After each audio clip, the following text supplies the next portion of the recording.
Hello students, this is fifth part of chapter 6 political science political parties। तो पिछले lecture में हमने पढ़ा था कि हमारे इंडिया में कितनी सारी नेशनल पार्टीज़ है और उन सारी पार्टीज़ के बारे में हमने थोड़ी बहुत इन्फॉर्मेशन कलेक्ट की थी और हमने समझने की कोशिश की थी कि वो सब पार्टी कब फॉर्म हुई और उनके मेजर एजेंडाज क्या है और उन पार्टीज़ को किसने फॉर्म किया था। अब हम पढ़ने जा रहे हैं स्टेट पार्टीज़। तो यहाँ हम देखेंगे the election commission has classified some of the major parties of the country as state parties. These are also referred to as regional parties. Some of these parties are Biju Janata Dal and Sikkim Democratic Front, Mizo National Front and Telangana राष्ट्र समिति। ये थी हमारी कुछ state parties. आगे हम देखेंगे challenges to political parties. अब जो हमारे इंडिया में पॉलिटिकल पार्टीज है उनके बहुत मेजर चैलेंजेस क्या क्या है। Popular dissatisfaction and criticism have focused on 4 problems areas in the working of political parties. These are, जब इसके बारे में पॉलिटिकल पार्टीज़ के बारे में अच्छे से जब डिस्कशन किया गया और हमारे इसकी जो भी प्रॉब्लम्स है उन सबको देखते हुए मेजर जो है हमने 4 प्रॉब्लम्स पे फोकस किया है। सबसे पहले lack of internal democracy within parties. Parties do not keep membership registers, do not hold organizational meetings and do not conduct internal election regularly. अब हमने देखा है बाहर तो हमने इलेक्शन होते हुए खूब देखे हैं, बट पॉलिटिकल पार्टीज के अंदर जो है इंटरनल वो डेमोक्रेसी नहीं है। वो कैसे नहीं है कि यहाँ पे जो बड़े बड़े जो लीडर्स होते हैं, मेंबर्स होते हैं, वो अपनी मर्जी से किसी को भी लीडर्स चुन लेते हैं।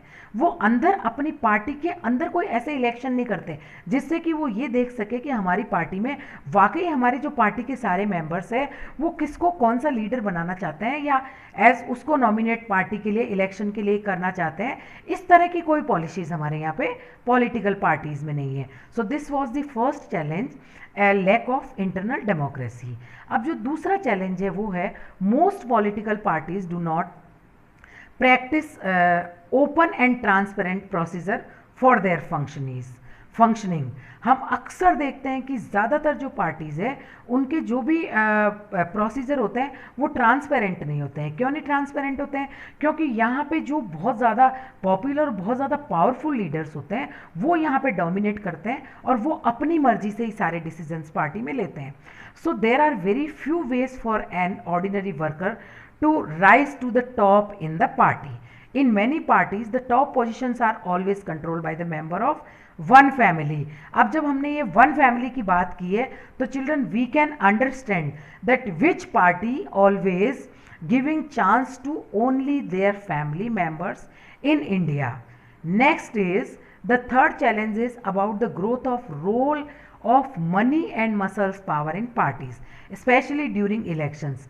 Since parties are focused only on winning elections, they tend to use shortcuts to win elections. In some cases, parties support criminals to who can win elections. अभी ये हमारे सामने बहुत सारे ऐसे एग्जाम्पल्स हैं जहां हम देखते हैं बहुत सारे बाहुबली होते हैं, उनको इलेक्शंस के लिए टिकट्स मिल जाती है। और यहाँ हम देखते हैं कि जो भी लोग हैं जिनके पास बहुत ज़्यादा मनी और मसल्स की पावर होती है वो अक्सर इलेक्शंस जीत जाते हैं।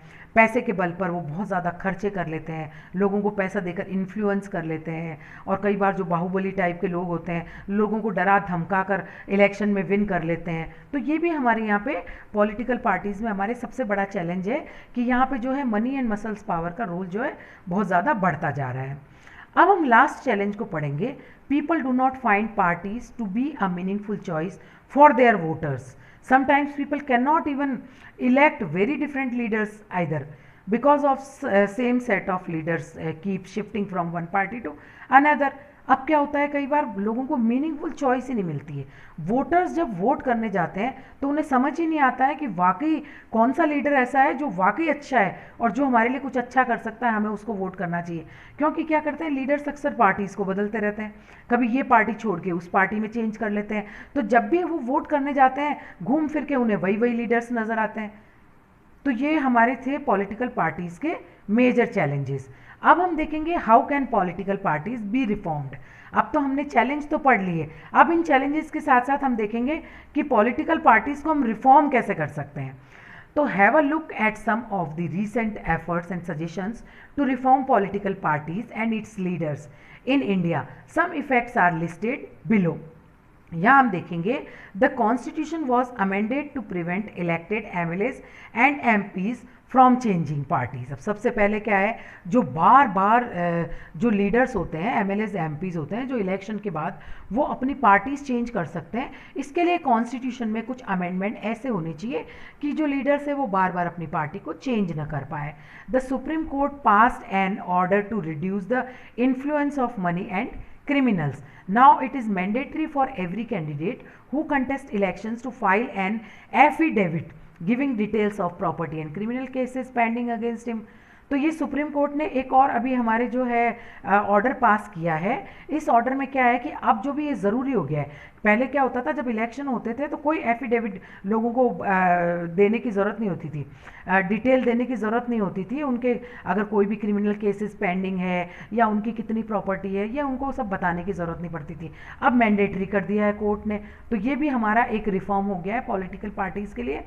And third one is the Election Commission passed an order making it necessary for political parties to hold their organizational elections and file their income tax return.